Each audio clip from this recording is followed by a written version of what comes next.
is in charge of TARP. His inspector general, which is an independent functionary inside the department, but does not report to Geithner. Let me make that very clear. They are doing nothing about this, Don Luskin. And I tell you, criminal enterprise, the deepest central planning and reorganization of the American economy we have ever seen. What's your take?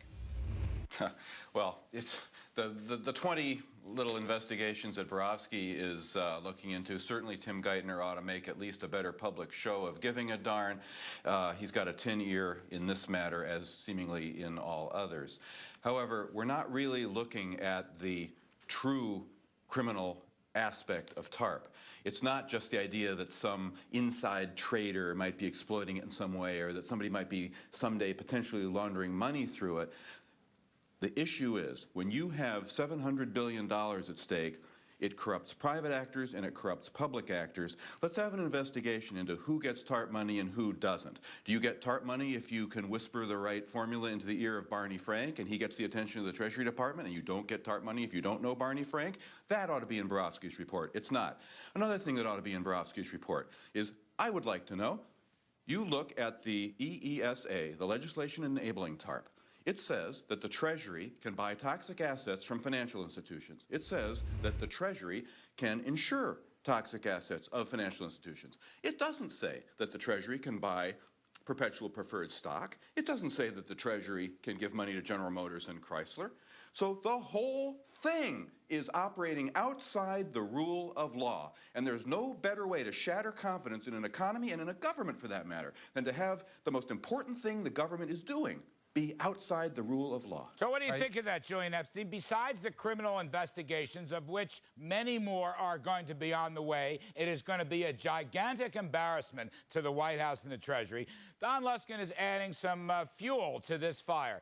He is saying basically the whole purpose is wrong, it is not constitutional, and I suppose I'd like to just pile on and say this is the greatest exercise in central planning. We may wind up not only General Motors, car suppliers, we may bail out the Boston Globe, we may bail out the New York Times. Julian, before this is over, we'll probably bail out all your friends on the Democratic side of the aisle.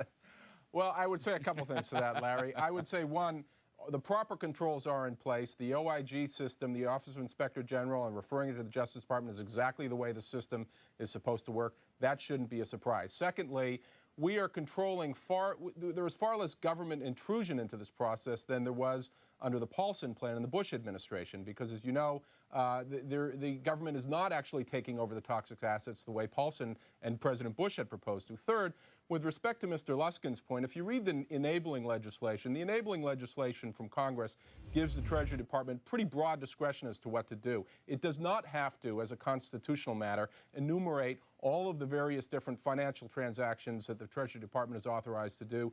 This is a suit on this that's been brought by the former Majority Leader, Dick Armey. It's a suit that will probably be laughed out of court. The notion of improper delegation is not a very serious legal claim. But Don Luskin, what about, this is the slippery slope, for heaven's sakes. This is like, not only are we moving away from free market democratic capitalism into some planned economy, but now Julian Epstein, who I believe, Julian, you're a lawyer, aren't you? You used to work for the Judiciary Committee. That's why I find this so painful, Don. Julian Epstein, of all people, is telling us that the constitutional constraints don't matter. You got a reaction to that? No, I'm saying it's a bad constitutional argument. Let me give my reaction to that. Let me give my reaction to that. I have not made a constitutional point at all. I don't know how to do that. That's what you just did.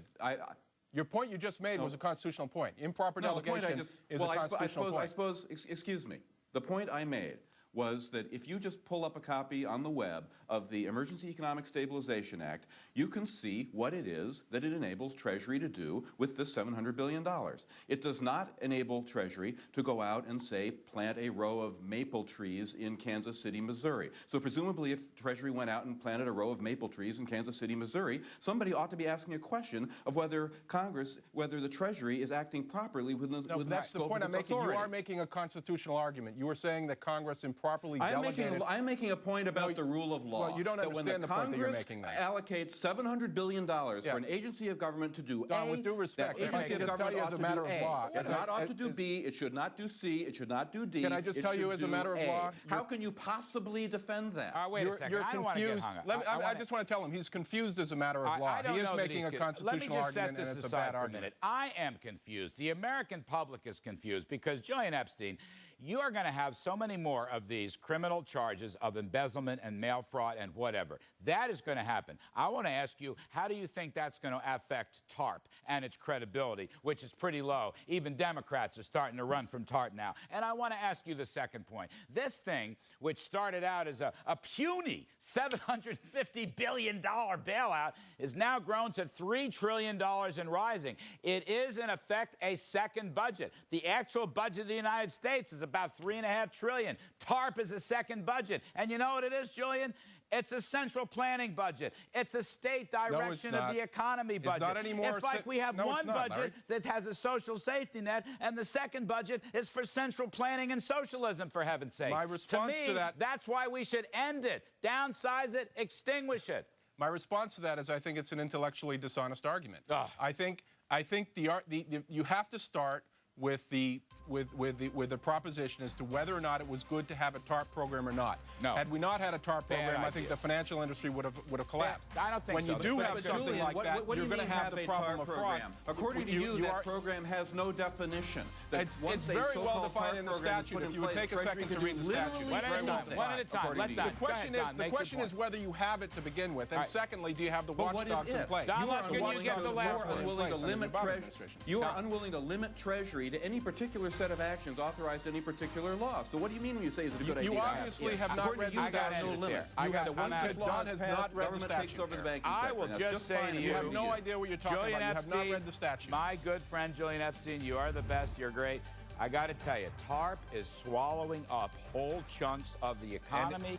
TARP is swallowing up unbelievable financial resources in this country. And I think Don Luskin is right. TARP is, in fact, swallowing up constitutional freedoms that we should enjoy. And most economists will tell you it's better than sticking your head in the sand, Larry. Oh, God help us from most economists. Julian Epstein, thank you. Don Luskin, thank you. Coming up,